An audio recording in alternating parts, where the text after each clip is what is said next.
Hello friends, welcome to day trader Telugu and good evening. Sensex 486 points down అయి 52,569 దగ్గర close అయితే Nifty 152 points down అయి 15,728 దగ్గర క్లోజ్ అవ్వడం జరిగింది. మనం ఇవాళ టెలిగ్రామ్లో ఇచ్చింది ఇవాళ మార్కెట్ న్యూట్రల్ టు కొంత పాజిటివ్లో ఉంటుందని. అండ్ ఈవెన్ ఓపెనింగ్ 15,855 దగ్గర అయిన తర్వాత మార్కెట్ కొంత అబవ్ మూవ్ అయ్యే ప్రయత్నం చేసింది. మీన్స్ ఓపెనింగ్ కంటే మార్కెట్ హయ్యర్ సైడ్ మూవ్ అయ్యి 15,885, సో నియర్లీ 15,886 దగ్గర నుంచి గ్రాడ్యువల్గా మార్కెట్లో ఫాల్ కనిపించింది. బట్ మనకి తెలుసు మల్టిపుల్ టైమ్స్ మనం 15,880ని ఇంపార్టెంట్ రెసిస్టెన్స్గా గమనిస్తున్నాం. అండ్ ఈవెన్ నిన్నటి వీడియోలో కూడా 15,880 టు 15,920 ఆ 40 పాయింట్ రేంజ్ని ట్రేడ్ చేయొద్దని కూడా మాట్లాడుకున్నాం. కాకపోతే ఇక్కడికి వచ్చిన తర్వాత మార్కెట్ ఫాలో అవుతుంటే ఇన్ ద వర్స్ట్ కేస్ 15,740 దగ్గర సపోర్ట్ తీసుకుంటుంది అనుకున్నాను. బట్ ఆ లెవెల్ని కూడా బ్రేక్ చేస్తూ నెక్స్ట్ ఇంపార్టెంట్ సపోర్ట్స్ దగ్గర వరకు రీచ్ అవ్వడం జరిగింది. బట్ అగైన్ మార్కెట్లో రికవరీ, బట్ స్టిల్ 15,740 బిలోనే క్లోజ్ అయింది. పర్సనలీ నేను ఈ ఫాల్ని అయితే ఎక్స్పెక్ట్ చేయలేదు. బట్ ఈ రెసిస్టెన్స్ దగ్గర మార్కెట్ రిజెక్ట్ అయి ఫాలో అవడం అండ్ అట్ సేమ్ పాయింట్ గ్లోబల్గా కూడా మన వీక్నెస్ కనిపించడం. యూఎస్ ఒక డవ్ ఫ్యూచర్స్ నియర్లీ 400 పాయింట్స్ దగ్గరగా పడ్డాయి. యూరోప్కి సంబంధించిన మోస్ట్ ఆఫ్ ద ఇండెక్స్లన్నీ కూడా ఫాలో అయ్యాయి అనమాట. బట్ హాంకాంగ్ మార్కెట్ గురించి మాట్లాడుకోవాలి. సడన్గా ఇవాళ ఎక్కువగా పడింది వాళ్ళ మార్కెట్ అయితే నియర్లీ 6 months లోకి వెళ్ళిపోయింది ఇవాళ అక్కడ వచ్చిన ఫాల్తో. సో గ్లోబల్గా కొంత uncertainty and negative sentiments maintain అవుతుండడం కూడా ఈక్విటీ మార్కెట్స్ని కొంత నెగిటివ్ సైడ్ మూవ్ చేసింది అనుకోవాలి. సో గ్లోబల్ మార్కెట్స్ ఒక ఇంపాక్టే మార్కెట్ పైన ఎక్కువగా కనిపిస్తుంది. అండ్ ఈవెన్ నేను ఫెడ్ రిలేటెడ్గా మినిట్స్ ఆఫ్ మీటింగ్ అప్డేట్ అయితే అయింది. బట్ మీటింగ్ రిలేటెడ్గా వచ్చిన అవుట్కమ్లోనే మనకు ఆ ఇంపాక్ట్ ఈక్విటీ మార్కెట్స్ మీద పడింది కాబట్టి ఈ ఒక అప్డేట్ సిగ్నిఫికెంట్గా అయితే కనిపించట్లేదు. అండ్ ఫైనల్గా గ్లోబల్ రేటింగ్ ఏజెన్సీ అయిన ఫిచ్ వాళ్ళు మన జీడిపి గ్రోత్ రేట్ని ప్రీవియస్గా 12.8% ఉంటుందన్నారు FY22కి, ఇప్పుడు 10% అంటున్నారు. ఇవి ఓవరాల్గా మనకు కనిపిస్తున్న అప్డేట్స్. బట్ నాకు అర్థమైంది ఓవరాల్గా ఒక రెసిస్టెన్స్ దగ్గర నుంచి మార్కెట్ రిజెక్ట్ అయ్యి డౌన్ సైడ్కి ఫాలో అయింది కొంతవరకు. అక్కడి నుంచి గ్లోబల్ మార్కెట్స్ ఒక నెగిటివ్ సెంటిమెంట్తో మార్కెట్లో ఫర్దర్ సెల్ ఆఫ్ కనిపించిందని నేనైతే అనుకుంటున్నాను. మిగిలిన ఏ అప్డేట్స్ ఒక సిగ్నిఫికెన్స్ కూడా నాకు పెద్దగా అయితే కనిపించట్లేదు. ఓవరాల్గా మార్కెట్ 150 పాయింట్స్ దగ్గర నిఫ్టీలో, ఈవెన్ బ్యాంక్ నిఫ్టీ ఇంకా ఫాలో అయింది. సో ఇంత ఫాలో అయిన తర్వాత మనం మార్కెట్ని ఎలా వ్యూ చేయాలి? మనం 15,740, 750 రేంజ్ని మల్టిపుల్ టైమ్స్ చూస్తున్నాం. ఈవెన్ ఇవాళ కూడా మీరు గమనిస్తే ఒక 50 minutes పాటు కూడా అక్కడ సపోర్ట్ తీసుకొని 15,760, 760 అబవ్ మూవ్ అయ్యే ప్రయత్నం చేసింది. బట్ వన్స్ ఎప్పుడైతే ఆ లెవెల్ బ్రేక్ చేసిందో నియర్లీ 70 పాయింట్స్ దగ్గరగా మనకు అక్కడ కరెక్షన్ కనిపించింది అనమాట. 15,740 లెవెల్ బ్రేక్ చేసినప్పుడు మార్కెట్ రిలేటెడ్గా ఓవరాల్ వ్యూ స్టిల్ బులిష్గానే ఉంది. బట్ ఇంట్రాడే సెషన్స్లో ఈ సపోర్ట్ బిలో క్లోజ్ అవుతున్నప్పుడు కొంత కాషియస్గా ఉండాలి. నెక్స్ట్ ఇంపార్టెంట్గా పాజిటివ్ సైడ్ ట్రేడ్ తీసుకోవాలనుకుంటే ఫస్ట్ 15,750ని సస్టైన్ అవ్వనివ్వండి. బికాస్ అది ఒక ఇంపార్టెంట్ సపోర్ట్. అది బ్రేక్ చేసి డౌన్ సైడ్ వెళ్ళింది కాబట్టి ఆ సపోర్ట్ పైన సస్టైన్ అయితేనే ఫర్దర్గా మనం పాజిటివ్ సైడ్ చూడడానికి మనకు ఒక హోప్ ఉంటుంది. అండ్ ఎండ్ ఆఫ్ ద డేలో FIS, FNO రిలేటెడ్గా బిల్డ్ చేసిన డేటా మనకి ఇంకొంత క్లారిటీ ఇస్తుంది. నెక్స్ట్ ఇవాళ కొన్ని స్టాక్స్ మీకు ఇంట్రాడేలో ఎక్కువగా ఫాలో అయినట్టు ఉంటుంది. లైక్ HPCL 7% దగ్గరగా ఎందుకు ఫాలో అయిందని అడుగుతున్నారు. వీటికి రీజన్ ఇవాళ వీటికి సంబంధించిన ఎక్స్ డేట్స్ అనమాట. డివిడెండ్స్ కి సంబంధించి వీళ్ళు ప్రీవియస్గా డివిడెండ్స్ అనౌన్స్ చేశారు. వాటి రిలేటెడ్గా వాళ్ళ ఎక్స్ డేట్ రోజు వాళ్ళు ఏ డివిడెండ్ అయితే అనౌన్స్ చేస్తుంటారో అది స్టాక్ ప్రైస్ లోంచి డిడక్ట్ అవుతుంది. ఇక్కడ మీకు కనిపిస్తున్నాయి కదా, Bajaj auto 140 rupees per share, L&T technologies nearly 14.5 rupee per share. And ఇక్కడ కనిపిస్తున్న ప్రతి ఒక్క డివిడెండ్ కూడా ఇవాళ మీకు స్టాక్ ప్రైస్ లోంచి మైనస్ అయి ఉంటుంది కాబట్టి అవలా అంత ఫాలో అయ్యాయన్నట్టు కనిపిస్తుంటుంది. అండ్ ఇంకొకటి, స్టాక్ మార్కెట్లో మనకి ఎక్కువ డివిడెండ్ ఇచ్చే కంపెనీస్ చాలా ఉంటాయి. బట్ ఫండమెంటల్గా స్ట్రాంగ్గా ఉంటూ కొంత బెటర్ పర్ఫార్మెన్స్ ఇస్తూ బెటర్ డివిడెండ్స్ ఇస్తున్న కంపెనీస్ తక్కువే ఉంటాయి. అందులో ఒక టాప్ 5 కంపెనీస్ లిస్ట్ని అయితే నేను మీకు మార్నింగ్ 8 అరౌండ్ టెలిగ్రామ్లో అప్డేట్ చేశాను. ఆ లిస్ట్ని ఒకసారి గమనించండి. అండ్ IPO రిలేటెడ్గా ఇమేజ్ కూడా మీకు ఉంటుంది ఫ్రెండ్స్ టెలిగ్రామ్లో. సో ఇదేంటంటే ఏ డేట్స్లో మనకి వీటి రిలేటెడ్గా ఎటువంటి యాక్టివిటీ ఉంటుంది IPOs రిలేటెడ్గా, ఎగ్జిస్టింగ్గా ఉన్న IPOs అండ్ జొమాటో IPO రిలేటెడ్గా కూడా విత్ డేట్స్, కమింగ్ డేట్స్తో పాటు మీకు ఈ డేట్ అంతా ఇమేజ్లో ఉంటుంది కాబట్టి ఇది కూడా సేవ్ చేసి ఉంచుకోండి ఒకవేళ IPOsలో పార్టిసిపేట్ చేస్తున్న వాళ్ళు. సో ఇది మీకు టెలిగ్రామ్లో నైట్ 11:20 అరౌండ్ అయితే అప్డేట్ చేశాను. ఇఫ్ మీరు టెలిగ్రామ్ ఛానల్లో లేనట్లయితే టెలిగ్రామ్ యాప్ ఇన్స్టాల్ చేసి డే ట్రేడర్ తెలుగు అని సెర్చ్ చేయండి. 2 lakh అబౌవ్ సబ్స్క్రైబర్స్ ఉన్న గ్రూప్ ఒకటి ఉంటుంది. అండ్ ఈ డివిడెండ్ రిలేటెడ్గా అప్డేట్ మార్నింగ్ 8:20 అరౌండ్ మీకు టెలిగ్రామ్లో కనిపిస్తాయి. నెక్స్ట్ టాటా మోటార్స్ గురించి మాట్లాడుకోవాలి ఫ్రెండ్స్. నిన్న వాళ్ళ మేనేజ్మెంట్ కాన్ఫరెన్స్ కాల్ ఉందనుకున్నాం కదా, బట్ అలా సర్ప్రైజ్ చేసే స్టేట్మెంట్స్ ఏవి రాలేదు. JLR దగ్గర నుంచి వచ్చాయి కదా అప్డేట్స్, సిమిలర్ గా వాటి గురించే మాట్లాడారు. బట్ ఓవరాల్ కామెంటరీ విన్న తర్వాత వాళ్ళు కూడా ఒక క్లారిటీ అయితే ఇవ్వలేకపోతున్నారు బిజినెస్ పైన.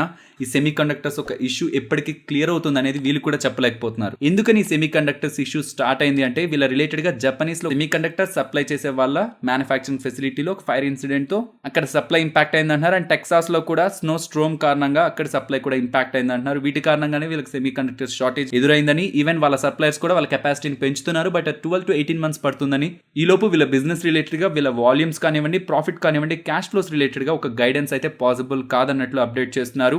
ఇవన్నీ కూడా టాటా మోటార్స్ రిలేటెడ్ గానే కాదు, ఎంటైర్ ఆటో ఇండస్ట్రీ రిలేటెడ్ గా మనం ఒక క్వశ్చన్ మార్క్ గా చూడాల్సి ఉంటుంది.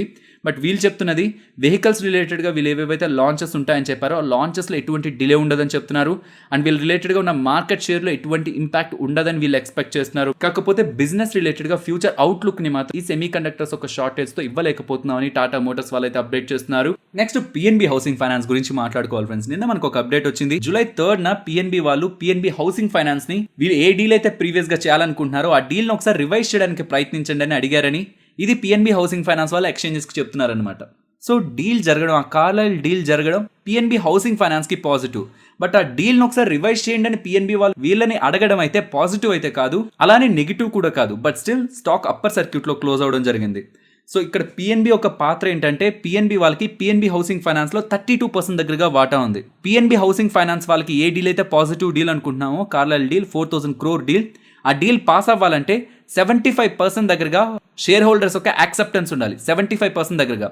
ఒకవేళ పిఎన్బి వాళ్ళు ఆ ఓటింగ్ లో పాల్గొని ఆ డీల్ ని రిజెక్ట్ చేయాలని ప్రయత్నించారనుకోండి, వాళ్ళకి 32% వాటా ఉంది కాబట్టి ఈ కంపెనీలో ఖచ్చితంగా వీళ్ళకి 75% ఆఫ్ ఓటింగ్ పాజిటివ్ గా రాదు.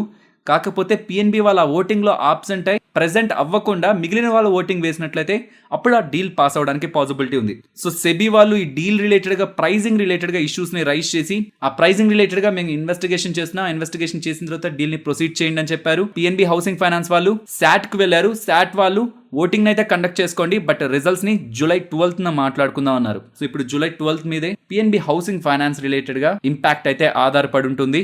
నెక్స్ట్ ఫ్యూచర్ రిటైల్ గురించి మాట్లాడుకోవాలి ఫ్రెండ్స్. ఈ వీక్లో మనకి ఫ్యూచర్ రిటైల్ అలాగే అమెజాన్ రిలేటెడ్గా సుప్రీంకోర్టులో ఒక ఫైనల్ హియరింగ్, ఒక ఫైనల్ క్లారిటీ వస్తుందని అయితే ఎక్స్పెక్ట్ చేశారు. బట్ అది నెక్స్ట్ వీక్కి పోస్ట్ పోన్ చేస్తున్నట్లు సుప్రీంకోర్టు వాళ్ళైతే ఇవాళ అప్డేట్ చేశారు. నెక్స్ట్ కేపీఆర్ మిల్స్ గురించి మాట్లాడుకోవాలి ఫ్రెండ్స్. ఛానల్ని చూస్తున్న వాళ్ళకి డెఫినెట్లీ స్టాక్ ఐడియా ఉండాలి.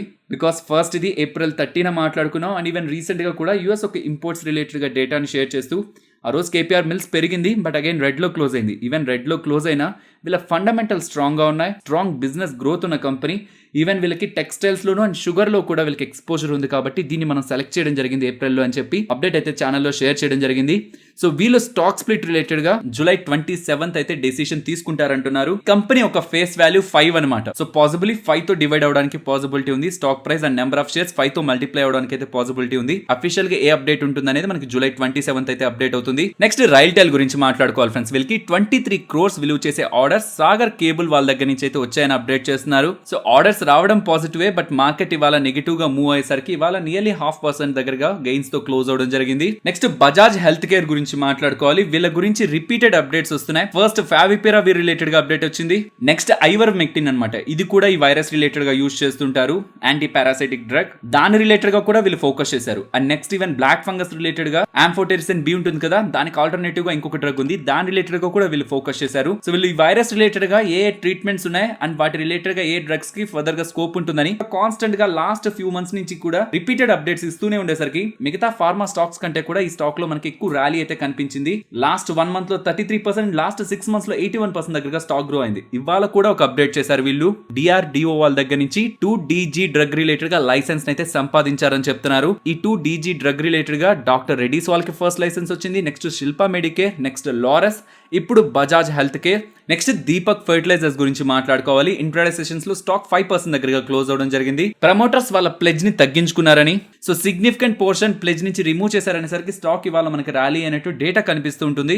నెక్స్ట్ శ్యామ్ మెటాలిక్స్ గురించి మాట్లాడుకోవాలి ఫ్రెండ్స్. వీళ్ళు నెంబర్స్ ని పోస్ట్ చేశారు, నెంబర్స్ కూడా బాగున్నాయి. ఒకసారి వీళ్ళ నెంబర్స్ ని గమనిద్దాం. ఈ Q4 FY21 ని లాస్ట్ ఇయర్ Q4 FY20 తో కంపేర్ చేస్తే రెవెన్యూస్ 117% దగ్గరగా పెరిగింది, EBITDA 230% and profit after tax 385% దగ్గరగా.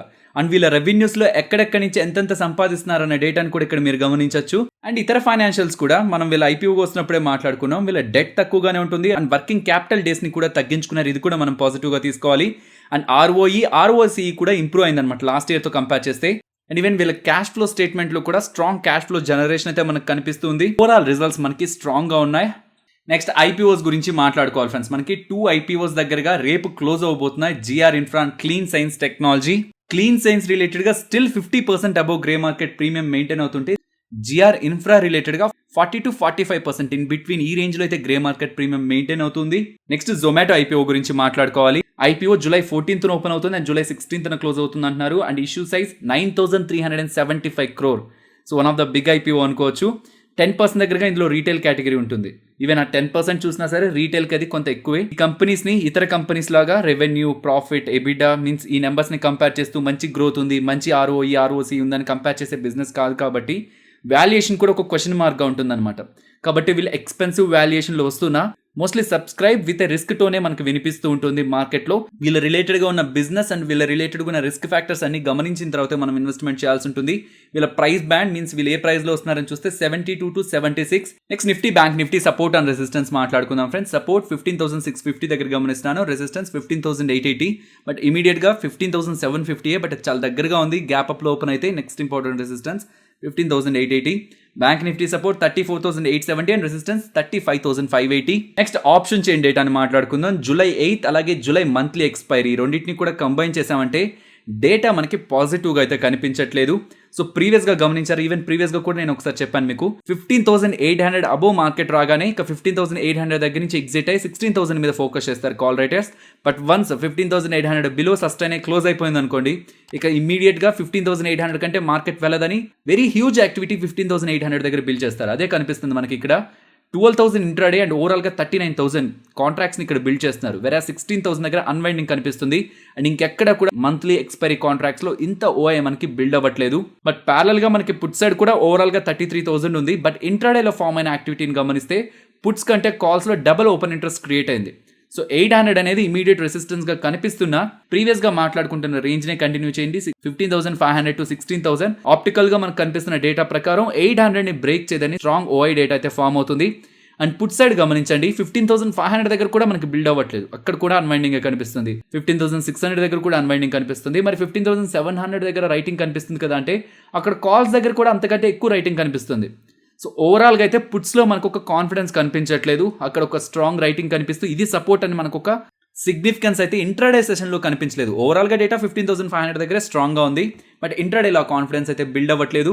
సో ఓవరాల్గా ఉన్న డేటా 15,500 to 600. సో ఈ డేటానే మనం గమనిస్తాం. బట్ ఇంట్రాడేలో ఫామ్ అవుతున్న డేటా అయితే స్ట్రాంగ్గా 15,800 రెసిస్టెన్స్ అని కాల్ రైటర్స్ అయితే బిలీవ్ చేస్తున్నారు. సో ఫైనలీ ఇది ఫ్రెండ్స్ మన వీడియో నచ్చిందా?